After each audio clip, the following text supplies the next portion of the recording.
Bangladesh federal সাংবাদিক ইউনিয়নের মহাসচিব ও বিএনপির কেন্দ্রীয় কমিটির তথ্য ও গবেষণা বিষয়ক সহ সম্পাদক কাদের গনি চৌধুরী বলেছেন, ফ্যাসিবাদের পতন হওয়ায় মানুষ এবারে আনন্দে ঈদ করছে। সোমবার সকালে চট্টগ্রামের ফটিকছড়ির নিজ গ্রামে ঈদুল ফিতরের নামাজ আদায় শেষে গণমাধ্যম কর্মীদের কাছে দেয়া এক সাক্ষাৎকারে তিনি এই মন্তব্য করেন। পরে তার বাসভবনে আসা দলীয় নেতাকর্মীদের কুশল বিনিময় করেন তিনি। এ সময় সন্ত্রাসমুক্ত সমৃদ্ধ ফটিকছড়ি গড়তে সকলের ঐক্যবদ্ধ প্রয়াস ও সহযোগিতা কামনা করেন তিনি। এ সময় তিনি আরও বলেন, এদেশে আর কখনোই যেন ফ্যাসিবাদের পুনরাবৃত্তি না ঘটে, সবাইকে সে বিষয়ে সচেতন থাকতে হবে।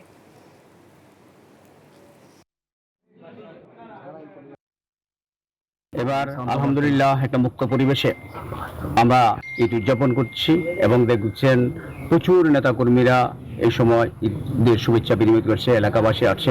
এই ধরনের উৎসব গত 17 বছর আমরা দেখিনি। এবার আলহামদুলিল্লাহ সবাই আমরা অত্যন্ত আনন্দঘন পরিবেশে একটা উৎসব আমরা পালন করছি। আমরা চাই বাংলাদেশ থেকে যেন আজীবনের জন্য ফ্যাসিবাদ দূর হয়ে যায়, নির্বাসিত হয়। ফ্যাসিবাদ যেন আর বাংলার মাটিতে যেন কখনো স্থান না পায়, সেটা আজকের এই ঈদের দিনে আমাদের প্রত্যাশা। ওয়ালটন আবারও মিলিনিয়ার অফারে ওয়ালটন ফ্রিজ কিনে আপনিও হয়ে যেতে পারেন মিলিয়নিয়ার।